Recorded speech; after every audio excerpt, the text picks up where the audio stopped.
morning, guys. Welcome back to the Updike Family Homestead. So the focus of today's video is not necessarily on me cooking, but it's a life lesson that I wanted to share with you guys today. And I figured while I was talking to you, I would get some things done. So stay tuned and we'll get started. Hey y'all, we are the Updike family located in the mountains of Tennessee. We're excited to share our homesteading journey with all of you. From the farm to the table, we'll share the ins and outs, the ups and downs, from recipes and how-tos to our adventures of running a homestead. So come on in and join us. From our home to yours, welcome to the Updike Family Homestead.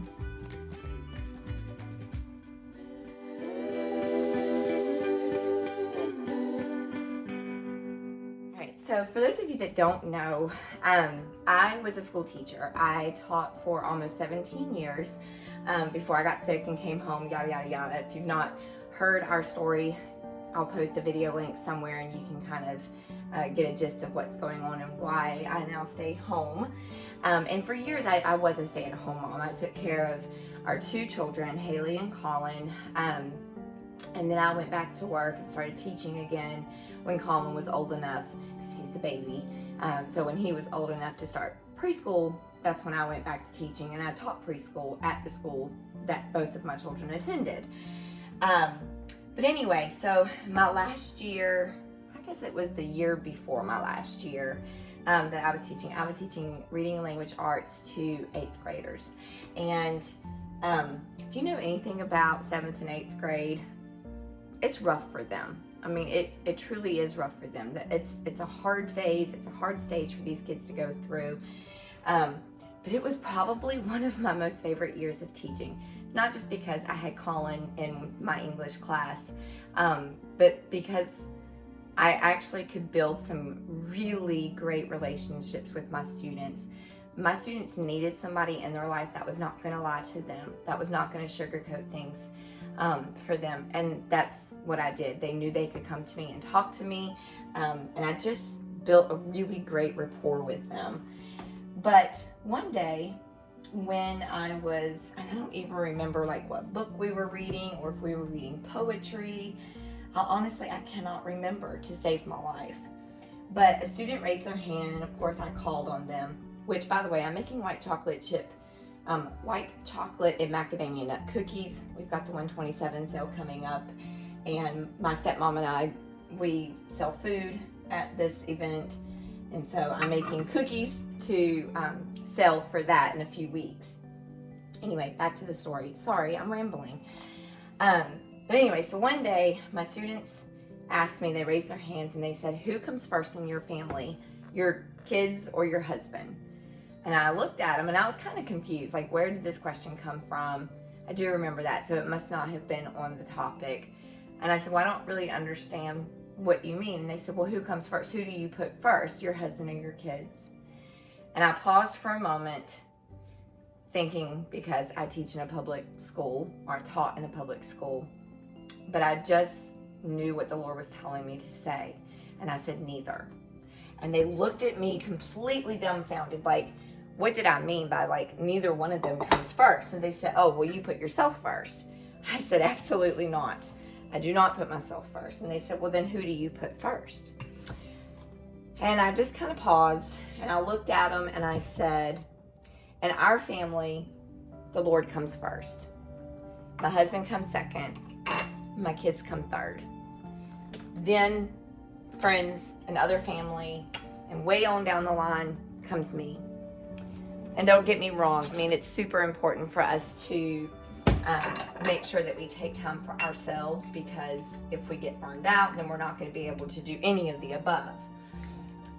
But they just didn't understand. They said, well, how can you put God first? And I said, well, it's simple. God, the Lord, instructs us that He is to come first and foremost. He's my first, my husband is my second, then it's my kids. And they said, well, then who do you love more? Like, what if you marry like a really bad husband and they're really bad to, he's really bad to the kids? And I said, Well, if that is the case, then maybe I'm not keeping the Lord first. And they just, were dumbfounded that I actually said that. And, my husband and I do not have a perfect marriage by any means. We don't have a perfect relationship by any means. Nobody does. And if anybody ever tells you that they have the perfect marriage, I would be looking deeper, because nobody does. Marriage is hard. Life is hard. But isn't it so much better, because life is so hard, that if you marry a man that you know that God brought into your life, if you just waited and you marry a man who God gave to you, blessed you with, life is going to be a lot easier with someone who also keeps God first in his life, then his wife, then his children, then his friends, family, work, yada, yada, yada. It should always be in that order. And anytime it gets out of whack, then life is going to seem chaotic. You're going to struggle more.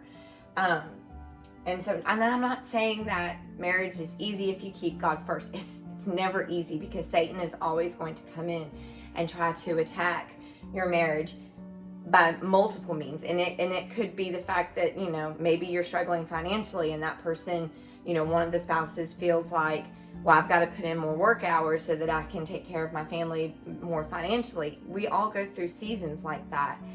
But what it comes down to is you and your spouse, and this is for, maybe you've been married for 10 years and your marriage is struggling. Reevaluate your marriage. Who is coming first? Is it the Lord? Is it yourself? Is it your kids? I've seen it in my own personal life. Friends who put their kids first and then their marriage struggles. Our kids never, ever, ever had to question another parent.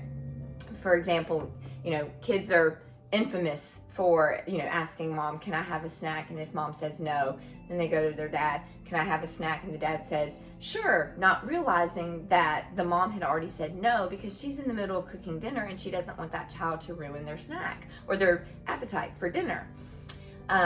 Our kids never had the opportunity to do that. They were raised knowing that if mama said yes or no, or mama said you have to do this, A, B, C first, then you can get, the rest.